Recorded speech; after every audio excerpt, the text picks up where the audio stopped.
पिछले कुछ टाइम में जब से मैंने एस्ट्रोलॉजी टैरो रीडिंग स्टार्ट किया है, काफ़ी बार सुनने को मिला है कि टैरो इज़ ईवल।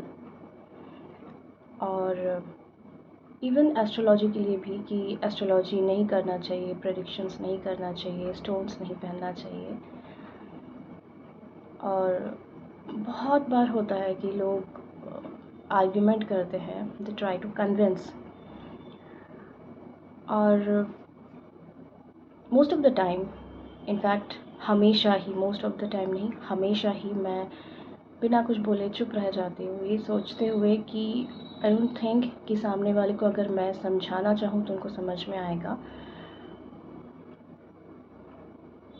इसको अगर मैं एक डीप थॉट दूँ और मैं किसी को समझाना चाहूँ कि क्यों बोला जाता है कि टैरो इज़ ईवल और एस्ट्रोलॉजी नहीं करना चाहिए, स्टोन्स नहीं पहनना चाहिए।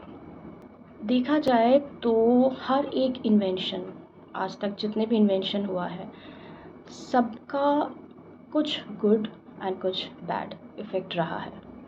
देयर इज़ नथिंग जिसके लिए हम बोल सकते हैं एक्सेप्ट भगवान की सब कुछ अच्छा ही है।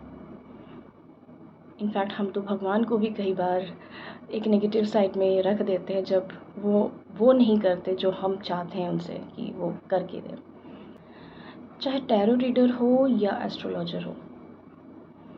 If I am not wrong और मुझे सही इन्फॉर्मेशन है तो खुद शिव जी का ये श्राप था कि कभी भी कोई भी एस्ट्रोलॉजर या कोई भी 100% प्रेडिक्शन नहीं कर सकता। उसके पीछे भी एक कहानी है। अगर मैं अपनी बात करूं तो आई नेवर से कि प्रेडिक्शन है। अगर मैं कभी भी बोलती हूँ, चाहे मेरे क्लाइंट्स को हो या कभी भी मैं टैरो कलेक्टिव टैरो रीड्स डालती हूँ, इट इज़ ऑलवेज गाइडेंस है। दिस इज़ गाइडेंस, क्योंकि टैरो कार्ड्स जो है इनको मैं खुद एक गाइडेंस टूल मानती हूँ।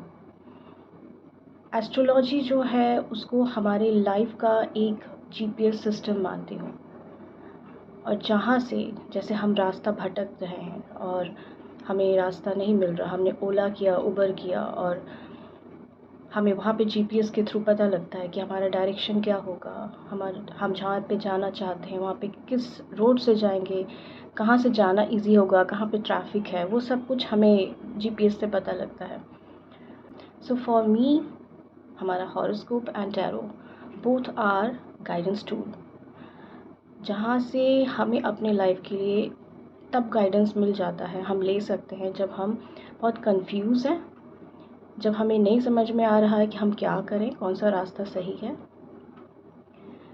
प्रेडिक्शन इसलिए नहीं मानती मैं क्योंकि मेरा पर्सनली भी ये मानना है कि we are actually not that much capable कि हम भगवान की बनाए हुए, उन्होंने जो सृष्टि को बनाया है या हर इंसान के लिए जो बनाया है, उनके लिए जो उन्होंने सोचा है कि इसको यहाँ पर ये मिलना चाहिए, वहाँ पर ऐसे मिलना चाहिए, हम पहले से ही किसी को बता दें। जब मैंने ऑकल्ट की शुरुआत की थी तो मुझे मेरे मेंटोर ने ज़रूर कहा था कि गाइडेंस देना, कभी प्रेडिक्ट मत करना, क्योंकि तुम भगवान के ऊपर नहीं जा सकते। And that's a fact. अगर मैं आज ये भी बोलूँ कि मैं प्रेडिक्शन दे रही हूँ, ये तो ऐसा ही होगा, उन्होंने चाहा तो वो प्रेडिक्शन कभी भी चेंज हो जाएगा। इवन जब मैं बैठती भी हूँ किसी का हॉरोस्कोप लेके या टैरो रीड करने, तो मेरा फर्स्ट प्रेयर यही होता है कि आप लोग मेरे साथ रहना, जो आप चाहते हो कि जिसका भी हॉरोस्कोप है, जिसके लिए भी मैं रीड कर रही हूँ, उन तक जो आप मैसेज पहुँचाना चाहते हो, जो आपको लगता है कि उसको जानना ज़रूरी है, आप मुझसे वही बुलवाना।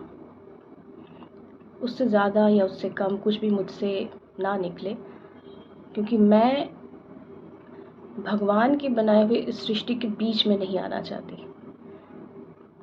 जो आपने किया, जो आपने बनाया, चाहे वो आदि है चाहे वो अंत है, वो आपका ही रहेगा।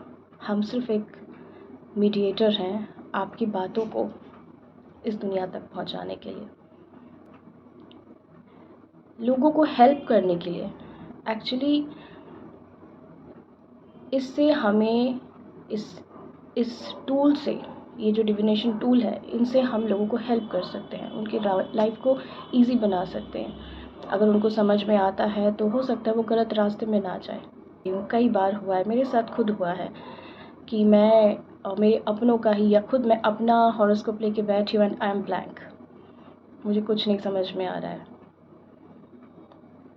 मैं टैरो लेके बैठी हूँ और मैं टैरो को इंटरप्रेट ही नहीं कर पा रही हूँ। मैं अपने लिए टैरो निकाल रही हूँ, मैं इंटरप्रेट ही नहीं कर पा रही हूँ।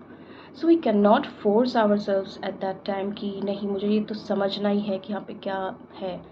हम समझ नहीं पाते हैं क्योंकि वो चाहते नहीं है कि हम बात को समझें। वो चाहते हैं कि हम लीप ऑफ फेथ के साथ आगे बढ़ें। यहाँ पे कोई गाइडेंस नहीं मिलेगा। सो जहाँ पे गाइडेंस देना है वहाँ पे गाइडेंस आता है। रही बात ईविल होने की, जैसा मैंने कहा कि हर बात का पॉजिटिव एंड नेगेटिव साइड दोनों है। होते हैं कुछ लोग, वो उन्होंने यूज़ किया होगा इसको गलत तरीके से। ऐसा नहीं है कि यूज़ नहीं हो सकता, यूज़ हो सकता है। उन्होंने गलत तरीके से किया होगा, बट इसका ये मतलब नहीं है कि इट्स ईविल, क्योंकि यहाँ पर भी हम अपने आप कुछ नहीं बता सकते। हम इस लायक ही नहीं है। वो जब तक नहीं चाहेंगे हम कुछ नहीं बोल सकते, और वो अगर चाहेंगे कि हमारे मुंह से गलत ही निकले किसी के लिए, या हम उनको गलत ही गाइड करें, गलत ही निकलेगा। Because there is nothing coincidence. हर बात के पीछे एक रीज़न होता है, हर बात के पीछे एक लेसन होता है, लर्निंग होती है। कुछ भी ऐसे ही नहीं हो रहा, कुछ भी ऐसे ही नहीं हो रहा। सब कुछ बहुत वेल प्लान्ड है, सही टाइम पे सही जगह पे हो रहा है। कई बार आप लोगों ने देखा होगा कि काफ़ी सारे साइकिक्स हैं जो चैनल्ड मैसेजेस देते हैं। इनफैक्ट मेरे साथ भी होता है, I get the channelled messages. वो क्या है? शुरुआत में जब मेरे साथ ये स्टार्ट हुआ था, obviously I use to think कि मेरे दिमाग का कुछ फितूर है, पता नहीं क्या क्या आता है दिमाग में। But later on when I started seeing it's happening in front of me, जो भी मेरे पास मैसेजेस आ रहे थे और बाद में मैंने देखा कि वो चीज़ें हो रही है, एक्चुअल में हो रही है, तो समझ में आया कि नहीं, दिस इज़ नथिंग दिमाग का फितूर, बट ये कहीं से भगवान का इशारा है। शायद मैं उन मैसेजेस को पकड़ पा रही हूँ, मेरा एंटीना काम कर रहा है and I am getting those messages. So actually ये हम अपने आप कुछ कर ही नहीं सकते। हमें वो मैसेज देंगे तो हम रिसीव करेंगे, और वही मैसेजेस आगे हम फॉरवर्ड करेंगे, आगे हम कन्वे करेंगे। बहुत सिंपल सा सिंपल सी बात है ये। हर इंसान मेडिटेटिव मोड पे नहीं जा सकता, हर इंसान मेडिटेशन नहीं कर सकता, हर इंसान उनके दिए गए, उनके मतलब भगवान के दिए गए लैंग्वेज को या इशारों को, मैसेजेस को नहीं समझ सकता। जैसे होता है ना कि स्कूल में भी कैटेगराइज होते हैं, नर्सरी के लिए टीचर, एंड देन प्राइमरी के लिए teacher, and then higher secondary के लिए टीचर, फिर अलग अलग लेवल पे टीचर्स होते हैं। वही तो है। अब प्रिंसिपल हर जगह तो नहीं जाते ना, प्रिंसिपल हर क्लास में जाके नहीं पढ़ाते हैं, बहुत स्पेशल क्लासेस में आते हैं वो, लेकिन अपॉइंट करते हैं वो हर एक सेक्शन के लिए। हम लोग वही हैं। यही है कि हमारे पास कुछ डिविनेशन टूल्स हैं, किसी के पास उनका दिमाग ही उनका टूल है। तो there is nothing evil until unless we start thinking about it कि it is evil। अगर हम देखें तो एक्चुअल में evil खुद हमारा थॉट प्रोसेस है, जिस थॉट प्रोसेस से हम काफ़ी सारी नेगेटिविटी इधर उधर फैला रहे हैं, that is evil। This video was about क्यों मना किया जाता है कि टैरो ना किया जाए, हॉरोस्कोप ना देखा जाए, ये सब अच्छा नहीं होता। सिर्फ इसीलिए क्योंकि हम भगवान के ऊपर कभी भी नहीं जा सकते। सो हम खुद को पावरफुल मान के अगर ये कहते हैं कि दिस इज़ प्रेडिक्शन, वो गलत चला जाता है। प्रेडिक्शन हम नहीं दे सकते, क्योंकि हम जो भी प्रेडिक्ट करेंगे भगवान कभी भी उसको चेंज कर सकते हैं, उनके पास वो पावर है। स्टोन्स की बात, जैसे लोग बोलते हैं स्टोन्स नहीं पहनना चाहिए, इसके लिए भी मैं यही मानती हूँ, अगर स्टोन्स को काम नहीं करना होगा ना, नहीं करने देना होगा, तो वो नहीं करने देंगे। चाहे मैं हज़ारों स्टोन पहन लूँ या लोग कितने भी क्रिस्टल्स पहन लें, जब तक ऊपर से नहीं आएगा। स्टोन्स है क्या एक्चुअली, ये जो हम लोग सब्स्टिट्यूट पहनते हैं, ये है क्या? वैसे ही जैसे हमारी बॉडी में न्यूट्रिशन की ज़रूरत है और हमें अचानक पता चला कि अच्छा बॉडी में तो D3 की कमी है, विटामिन B12 की कमी, हम क्या करते हैं, हम सब्स्टिट्यूट लेते हैं ना, कि अगर ये कमी रहा तो ये प्रॉब्लम करेगा, ये हमारे ब्लड सर्कुलेशन में प्रॉब्लम कर देगा, ये हमारे बोन्स में जाके प्रॉब्लम करेगा, ये प्रॉब्लम हुआ तो देन ऑब्वियसली ब्रीदिंग प्रॉब्लम होगी। तो हम क्या करते हैं, we take the substitute for B12, D3। तो स्टोन्स भी वही है, क्रिस्टल्स भी वही है। अगर कहीं पे हमें लगता है कि प्लैनेट्स की वजह से हमें कोई प्रॉब्लम हो रही है और उसको हमें बैलेंस करना नहीं आता, तो स्टोन्स वही सब्स्टिट्यूट है जो आपके सिस्टम को बैलेंस कर देता है, उससे ज़्यादा कुछ नहीं है। और अगर उन्होंने चाहा कि नहीं ये स्टोन मैं नहीं काम करने दूंगा, तो भूल जाइए। एट लास्ट सब कुछ चल तो वहीं से रहा है, इशारा वहीं से चल रहा है। चाहे हम इंसान कितना भी सोच ले कि हमारे पास बहुत पावर है, हम इतने ज्ञानी हैं, हम कुछ नहीं हैं। मैंने देखा काफ़ी सारे गुरुज को मना करते हुए कि स्टोन्स मत पहनो। उसके पीछे का रीज़न अगर मैं गलत नहीं समझ रही हूँ तो उनका एक ही है, इंसान का फितरत है कि वो शॉर्टकट में चीज़ें चाहता है।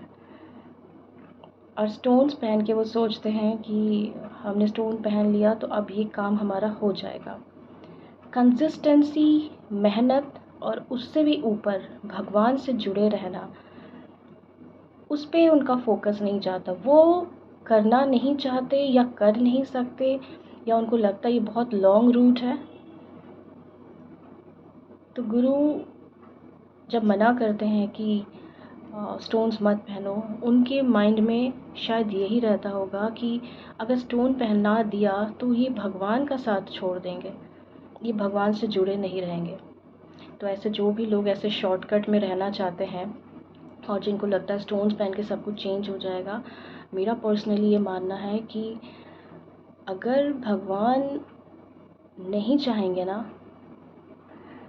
तो आपका स्टोन भी काम नहीं करेगा। आप स्टोन पहन लीजिए, नहीं काम करेगा। सो अल्टीमेटली उस हायर पावर के सामने तो सरेंडर करना ही पड़ेगा, या काम कर भी गया होगा तो कुछ टाइम के लिए करेगा, उसके बाद नहीं करेगा।